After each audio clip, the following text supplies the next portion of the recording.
Box ઓફિસની સૌથી hit movie Pushpa 2 ના એક્ટર આલુ અર્જુનને બપોરે 12 વાગ્યા આસપાસ હૈદરાબાદ પોલીસે એક ટીમ દ્વારા ધરપકડ કરવામાં આવી છે. આ ધરપકડથી આપણે તેને ક્રિટિસાઇઝ નથી કરતા, પરંતુ એક એવો મેસેજ જે સોશિયલ મીડિયામાં છેલ્લા કેટલાય દિવસથી પુષ્પા 1 થી ચાલ્યો આવતો હતો કે ઝુકેગા નહીં સાલા.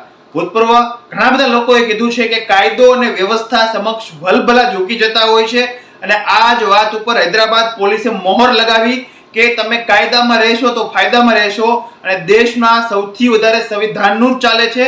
સંવિધાનની ઉપર કોઈ નથી, કાયદાની ઉપર કોઈ નથી. અને પુષ્પા 2 ના એક્ટર આલુ અર્જુનને હાલ એક મહિલાના હત્યા જે ભગદડ થઈ હતી તેના હત્યાનો ચાર્જ તેમના ઉપર લગાવવામાં આવ્યો છે, અને આને ધરપકડ કરવામાં આવી છે. આના ઉપરથી સોશિયલ મીડિયામાં એક એવો મેસેજ આપીએ છીએ કે આ મૂવી ફક્ત ને ફક્ત એન્ટરટેન માટે જ છે, નહીં કે રિયલ લાઈફમાં ઝુકેગા નહીં. કારણ કે આ રીતે ઝુકેગા નહીં ના સૂત્ર અનુસાર કેટલાય બધા જો ગુનેગારો આ રીતે વર્તન કરશે તો સમગ્ર દેશની પોલીસ હજી છે જ, એ આજે હૈદરાબાદની પોલીસે પ્રૂફ આપેલું છે.